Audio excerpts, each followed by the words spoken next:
Hello everyone, আজকে ছিল মহাষষ্ঠী আর আজকে সকালে উঠেই একটা নতুন টুথব্রাশ বের করে নিলাম। এই টুথব্রাশটা আমি গত বছর কিনেছিলাম মিনিত্রা থেকে, কি তারও আগের বছর।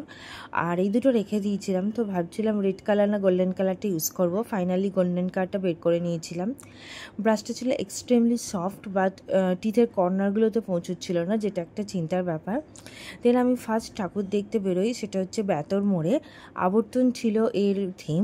এখানে যে বেতর ছিল, এখানকার পুরো যে হিস্ট্রি সেটা আস্তে আস্তে সুন্দরভাবে এখানে তুলে ধরা হয়েছে বিভিন্ন রকম লেখার মাধ্যমে। এখানে ঠাকুরটা খুব সুন্দর ছিল, একদম নৌকার মতন। ফার্স্টে ঠাকুরটা খুবই সুন্দর, মানে একদম আলাদা রকম দেখতে। আর এই লেখাগুলো খুবই ভালো লাগছিল যে আগে এখানে সরস্বতী নদী ছিল, এখন সেটা শুকিয়ে গেছে সম্পূর্ণ, আবার যে কোনো সময় কিন্তু জেগে উঠতে পারে। আর এখানেই সব ফ্ল্যাট উঠে গেছে, মানে অ্যাপার্টমেন্ট বাড়ি সমস্ত কিছু উঠে গেছে। বাংলা সেন রাজাদের শাসনকালে আদিকালে দেয়াবঞ্চনকে বেতর চতুরক বলে বলা হতো। তো এইগুলো সমস্ত লেখাগুলো ছিল এবং এটাই বেতরের হিস্ট্রি সম্পর্কে বলে, খুবই ভালো লাগছিল। দেন আমরা সেকেন্ড প্যান্ডেলে চলে গেছিলাম, এটা ছিল স্বামীজি স্পোর্টিং ক্লাব। আর এটা প্যান্ডেলটা খুবই সুন্দর করেছিল, খুব ভালো লাগছিল। আর এই প্যান্ডেলটাতে আমরা চলে গেছিলাম, আমরা চারজনেই চলে গেছিলাম। তো খুব ভালো লাগছিলো প্যান্ডেলটা, ঠাকুরটাও খুব সুন্দর দেখতে ছিল আর প্যান্ডেলটাও খুব ভালো লাগছিল। একদম নতুনত্ব, এরকম ডিজাইনের প্যান্ডেল সচরাচর দেখা যায় না। কাপড়ের বা অন্য কোনো থিমের দেখা গেলেও এটা খুব সুন্দর লাগছিল প্যান্ডেলটা। আর এখানে যে লক্ষ্মী ঠাকুর আছেন, এনার যে প্যাঁচাটা আছেন, উনি শাঁখের ওপর বসে আছেন। তো এইটা আমার খুব ভালো লাগছিল দেখে, কারণ এটা আমি আগের বছর খেয়াল করিনি, এবছরই প্রথম খেয়াল করি। আর এই রোদ্দুরটা আজকে খুব ভালো ছিল, রোদ্দুরটা খুব সুন্দর লাগছিল রোদ্দুরটা। দেন ওখান থেকে আরেকটা প্যান্ডেলে চলে গেছিলাম। আর আমার আসলে চলতে চলতে ভিডিও করেছি বলে ভিডিওগুলো একটু সেকিয়ে এসেছে, বাট আমি চেষ্টা করবো যাতে এটা যতটা পারি রিমুভ করে নেওয়ার। তো এই প্যান্ডেলটাতেও খুব ভালো লাগছিল। আর এখানে ঠাকুরটা হোয়াইট কালারের ছিল, খুবই ভালো লাগছিল, বাগবাজারের মায়ের মতন দেখতে লাগছিল। আর এটা ছিল হাওড়ার প্যান্ডেল হপিং। তো কলকাতার পাশেই হাওড়াতে কীরকম প্যান্ডেল হয়, কীরকম ঠাকুর হয়, সেটাই তোমাদের সাথে শেয়ার করছি। এটা ছিল হাওড়ার ইছাপুর সংঘমিত্র। আর এখানে ঠাকুর দেখলাম এক চালার হয়েছে, মানে এক চালাতেই দুর্গা ঠাকুর, সরস্বতী ঠাকুর, লক্ষ্মী, কার্তিক, গণেশ সবই এক চালার মধ্যে, একটাই চালার মধ্যে। এই এক চালার ঠাকুরটা আমি প্রথমবার খেয়াল করলাম, মা বলল বলে, তো মাই খেয়াল করালো। দেন এই ঠাকুরটা চলে গেছিলাম, এটা ছিল কামারডাঙ্গা শীতলতলা বারোয়ারি। আর এই ঠাকুরটা তো এবার শুনলাম TV9 বাংলা থেকে প্রাইজও পেয়েছে, মানে সেরা প্রতিমার, সেরা থিমের। আর এর থিম ছিল চতুষ্কোণ। তো আমরা এখন কিভাবে চতুষ্কোণের মধ্যে বন্দি আছি, সেটাই এখানকার থিমটা প্রেজেন্ট করেছিল। আর এটা খুব ভাল লাগছিল। এখান প্যান্ডেলটা অনেকটা জায়গা জুড়ে ছিল এবং অনেক ভেতরে ঠাকুর ছিল। তো প্রায় 3টে ঘর প্যান্ডেল ছিল, যেটা একদমই নতুনত্ব। আর এখানেও একটা স্ক্রিন ছিল, কিভাবে আমরা 4 বাক্সের মধ্যে, মানে চতুষ্কোণের মধ্যে বন্দি হয়ে যাচ্ছি, সেটাই এখানে শো করা হয়েছিল, যে এখন আমাদের সব কিছুই আমরা বন্দির মধ্যে থাকাই। আর এখানে ঠাকুরটা দেখতে একদম অন্যরকম ছিল, খুবই সুন্দর লাগছিল, মনে হচ্ছিল পুরো জ্যান্ত দুর্গা, এত সুন্দর লাগছিল। আর এখানে ষষ্ঠীর পুজো হচ্ছিল, বাট পুজোর মন্ত্র আমি তোমাদের শোনাতে পারবো না। খুব ভালো লাগছিল শুনতে, কারণ এর আগে মহালয়ার মন্ত্র আমি একটু আপলোড করেছিলাম বলে তখন আমার ভিডিওটা ব্লক করে দেওয়া হয়েছিল, কপিরাইট এসে গেছিলো, তো ব্লকই করে দেওয়া হয়েছিল। তো চ্যানেলটা ভিডিওটা ভিজিবলই হয়নি, পরে আমি ভিডিওটা ডিলিট করে দিই। এখানে আরেকটি ঠাকুর ছিল, এটাও দেখতে একদম অন্যরকম লাগছিল। এইরকম ঠাকুর আমি সচরাচর দেখি না, একদম খুব সুন্দর লাগছিল। যে বাঙালিদের যে আর্ট আছে, যে সুন্দর যে সাজিয়ে তোলার একটা ব্যাপার আছে, সেটা এখানেই বোঝা যায়। দেন আমরা চলে গেছিলাম চিত্তরঞ্জন স্মৃতি মন্দির। এইটা আমার সবচেয়ে ভালো লেগেছে, আমার দেখা যত প্যান্ডেল, জানি না কেন এত ভালো লেগেছে। ওপরে ওটা কাঁচের করেছিল না ফাঁকা ছিল জানি না আমি, কিন্তু এত সুন্দর প্যান্ডেল, আমি তো জাস্ট কি বলবো তোমাদের, একদম অবাক হয়ে যাচ্ছিলাম, এত সুন্দর। আর এই ঠাকুরটা তো খুবই সুন্দর লাগছে।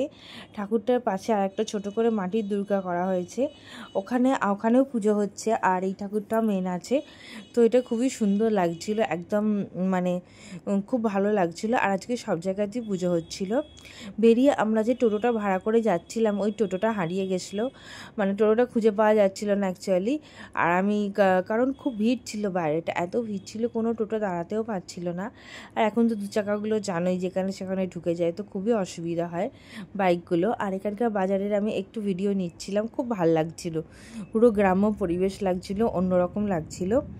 আর এখানে যেতেও আমার খুব ভালো লাগছিল। মানে কলকাতার ঠাকুর দেখতে অনেকটা পরিশ্রম হয়ে যায়, অনেক বাস, অনেকটা হাঁটা, রোদ্দুর গরম, বাট এখানে রোদ্দুর থাকলেও এখানে আর টোটো করেই হাওড়ার ঠাকুর দেখা হয়ে যায়। আর হাওড়ার ঠাকুর দেখতে বেশ ভালোই লাগে। আর আমি সারাদিন চাইলেও আমি ভয়েস ওভার দিতে পারি না, কারণ আমাদের এখানে পুজোর গান চলে। আর এই কদমতলা নিউ টাউন বাসটা আমি অনেকগুলোই দেখছিলাম। এই বাসটাতে আমি আসতে খুব ভালোবাসি, এটাও নিউ টাউন থেকে আসে, বাট বাসটা অতটাও মানে বেশি নয় যতটা বারাসাত, সাঁতরাগাছি বা বারাসাত বিঘাটেন আছে।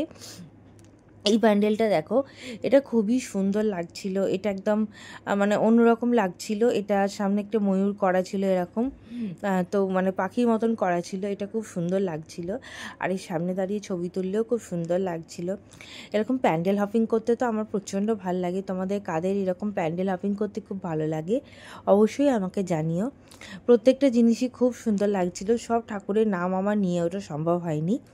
আর এখানে যে ঠাকুরটা ছিল প্যান্ডেলে, ওখানটা না একটু অন্ধকার ছিল, লাইটগুলো জ্বালেনি বা এখনও হয়তো রেডি হয়ে ওঠেনি, আজকে ষষ্ঠী বলে। আগে আমাদের এখানে হাওড়ার ঠাকুর সপ্তমীতে রেডি হতো, ষষ্ঠীর দিনকে একেবারেই রেডি হতো না। তো মানে ঠাকুর এসে যেত, বাট কোনো ঠাকুরের ডেকোরেশন বা গয়নাগাটি, ঠাকুর সাজানো কমপ্লিট হতো না। আর আজকে আকাশটা খুব সুন্দর ছিল, একদম নীল আকাশ, তার উপরে সাদা মেঘের ভেলা, খুব সুন্দর আকাশ ছিল। এইরকম পরিবেশের জন্যই তো আমরা এত কষ্ট করে থাকি, মানে এত সুন্দর পুজোটা গেছে মানে এখনও অবধি। যদিও শারীরিক অসুস্থতা অনেক ছিল, গলাটা এখনও ধরে আছে কেন জানি না, বাট এই প্যান্ডেলটা তো আমরা প্রত্যেক বছরই দেখি। এটা নাম জানি না, নাম লেখাও থাকে না, বাট এটা খুবই সুন্দর একটা প্যান্ডেল, এত ভালো লাগছিল। একদম সরুর ওপরে মানে ক্রিয়েটিভিটি সেই লেভেলের হলে এত ছোটোর মধ্যে এত সুন্দর করে বানানো যায়। একদম ওপর দিকে মা দুর্গা আছে, আর খুবই সুন্দর দেখতে লাগছিল, মানে আলাদা রকমেরই ভালো লাগছিল। আর এখানে সাইডে ঘট পুজো করা হয়েছে, কারণ অনেক সময় আটের দুর্গা ঠাকুরের পুজো হয় না, তো এখানেও তাই হয়েছে। বেরোবার সময় তো আমার খুবই ভালো লাগছিল। দেন ওখান থেকে চলে গেছিলাম এই ঠাকুরটা দেখতে। এটা ছিল বেলগাছিয়া হাওড়া বলে একটা জায়গা আছে, সেখানকার ঠাকুর।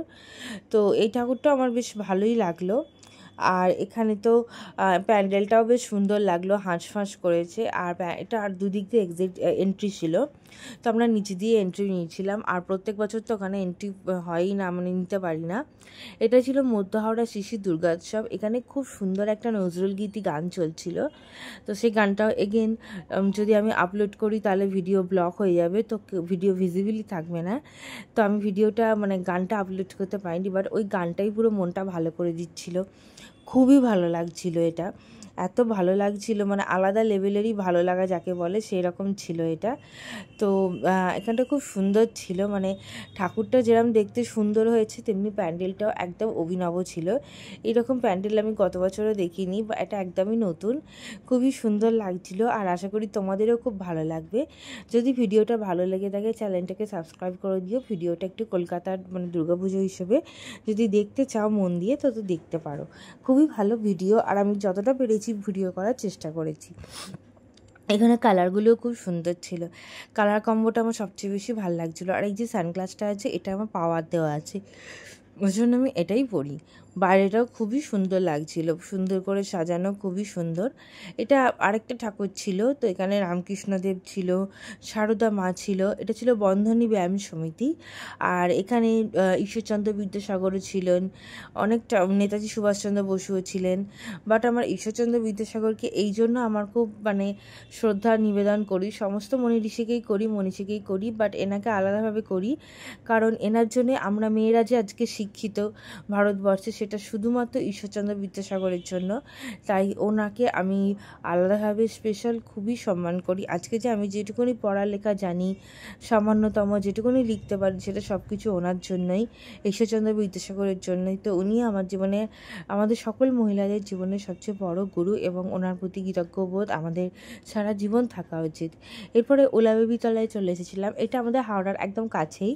তো এইখানে করেছিল আন্দামান নিকোবর দ্বীপপুঞ্জ, বাট এখানে আন্দামান নিকোবর দ্বীপপুঞ্জে খুব একটা নাইনি। এখানে জারোয়াদের যে সভ্যতা সেটাকে খুব সুন্দরভাবে ফুটিয়ে তোলা হয়েছে থিমের মাধ্যমে গোটা প্যান্ডেল জুড়ে। আর এটা তো একদমই অভিনব ছিল, একদমই নতুন ছিল, খুবই ভালো লেগেছে আমার, মানে আলাদা লেভেলেরই ভালো লেগেছে।